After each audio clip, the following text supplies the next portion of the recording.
La montée du mont Carmel de saint Jean de la Croix, livre 3, chapitre 23. Sommaire. Du troisième genre de biens, à savoir des biens sensibles, qui peuvent exciter des mouvements de joie dans la volonté, de leur qualité, de leur quantité et de leur diversité. Comment la volonté doit agir pour se défaire de ses plaisirs et pour aller à Dieu. Il faut parler maintenant des biens sensibles qui peuvent exciter dans la volonté quelques sentiments de joie. Nous renfermons en ces biens toutes les choses qui concernent la vue, l'ouïe, l'odorat, le goût, l'attouchement et les sens intérieurs, et desquels l'imagination peut former l'idée et fournir à l'entendement la matière des discours intérieurs qu'on en peut faire.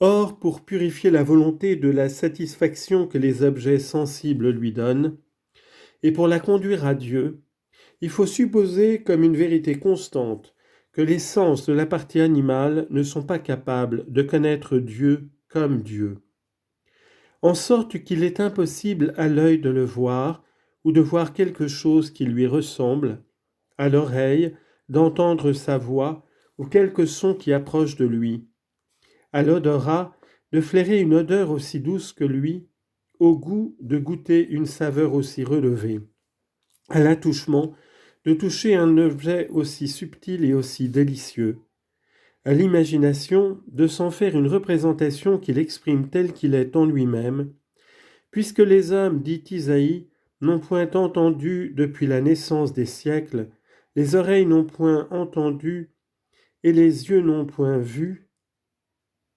sans vous, ô mon Dieu, ce que vous avez préparé pour ceux qui vous désirent.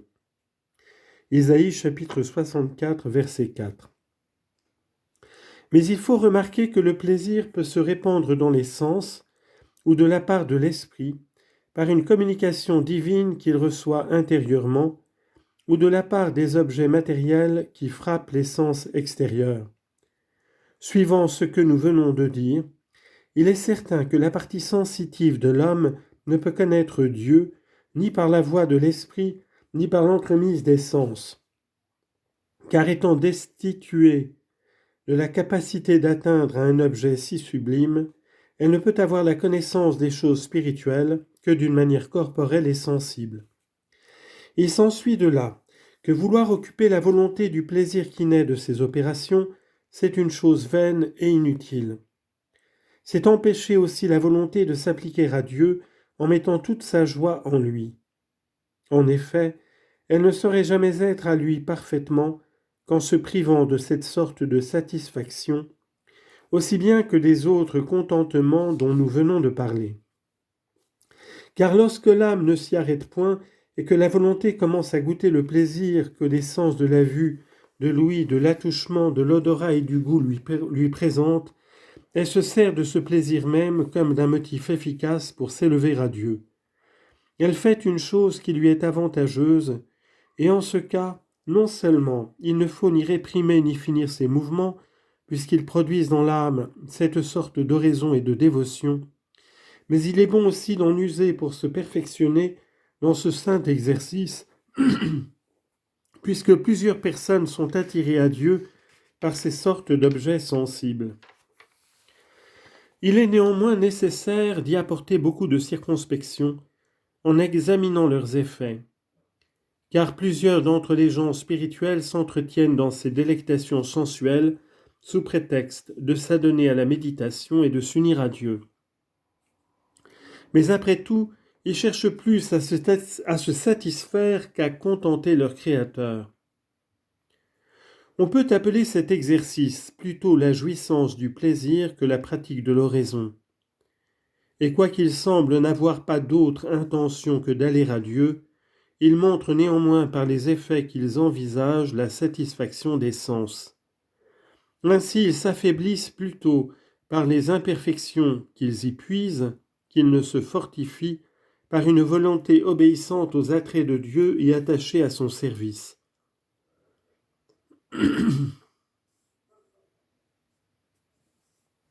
C'est pourquoi il est à propos de donner le moyen de connaître quand ces plaisirs sensuels sont utiles ou non.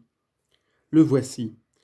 Lorsque l'homme spirituel entendra de la musique ou quelque autre chant harmonieux, lorsqu'il flaira des odeurs douces, ou qu'il goûtera des saveurs délicieuses, ou qu'il touchera ou verra quelque objet agréable, il doit transporter aussitôt son esprit à la connaissance et sa volonté à l'amour de Dieu, de telle manière qu'il s'y plaise plus qu'en ce contentement sensible, et qu'il ne s'y arrête point, sinon pour cette fin.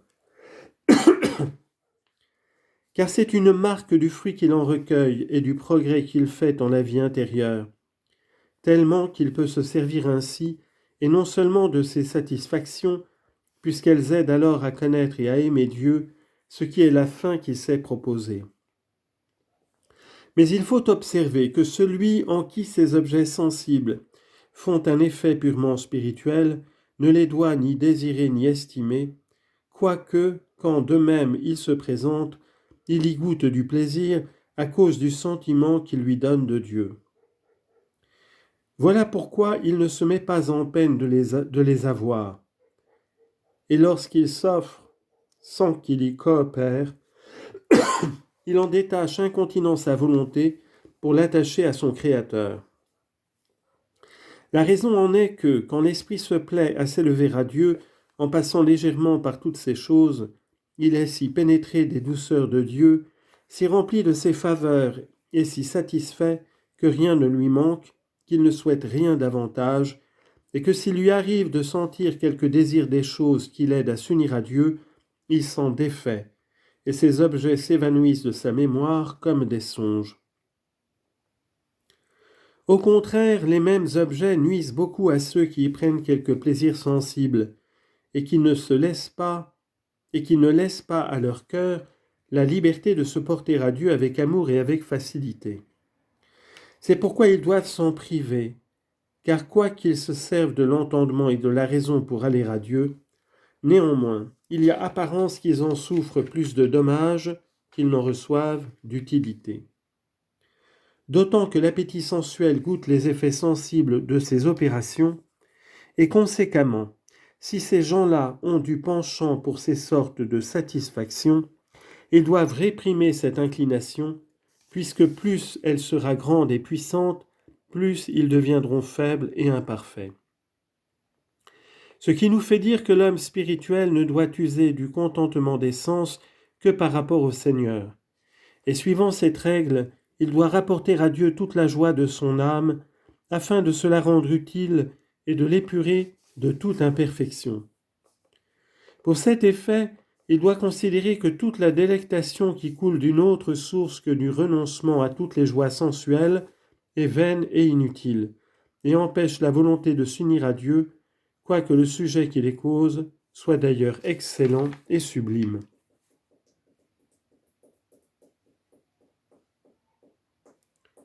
Chapitre 24.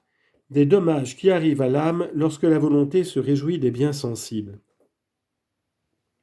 Si l'âme n'étouffe pas le plaisir que les objets sensibles lui donnent, et si elle ne le rectifie pas en le rapportant à Dieu, il est constant qu'elle souffrira les pertes qui naissent de toutes les satisfactions sensuelles dont nous avons parlé, et qui sont l'obscurcissement de la raison, la tiédeur, le dégoût, l'ennui dans les exercices intérieurs et les autres de cette nature. Mais pour descendre dans un détail plus particulier, je dis que cette joie sensible peut apporter plusieurs dommages tant corporels que spirituels.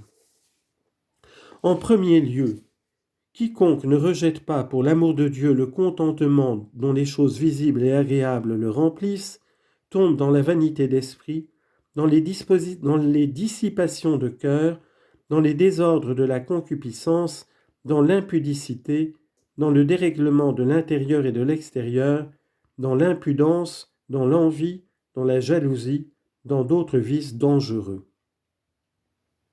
En second lieu, celui qui se plaît à entendre des choses inutiles ne peut éviter les égarements de l'imagination, la superfluité des paroles, les jugements téméraires, la diversité de l'embarras des sentiments et plusieurs autres dommages considérables.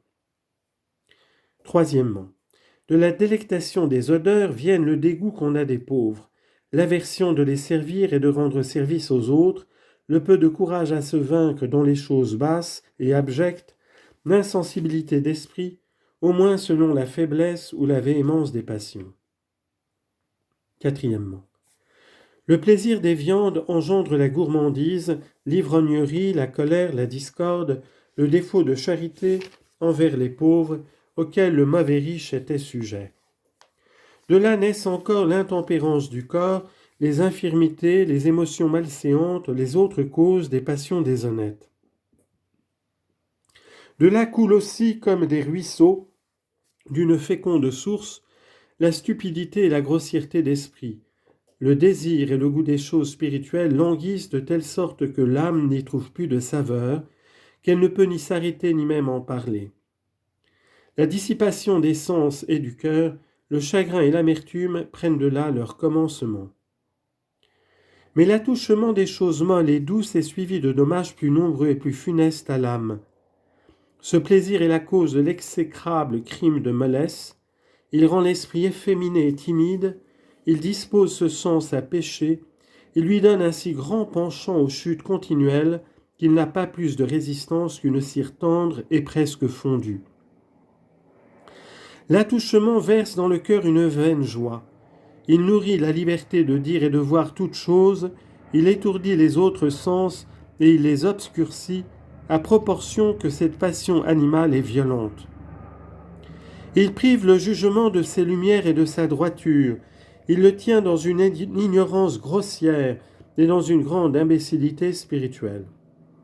Il inspire la pusillanimité et l'inconstance, il aveugle l'âme et il abat le courage de telle façon qu'on craint lors même qu'il n'y a rien à craindre.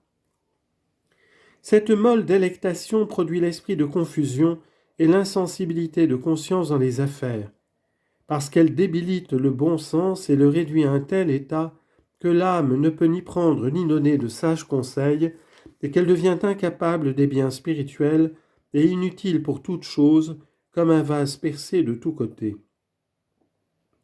Toutes ces pertes procèdent de cette satisfaction animale, et elles sont plus grandes en quelques-uns et plus petites en quelques autres, selon la facilité et la faiblesse, ou la fermeté et la constance de ceux à qui elles arrivent.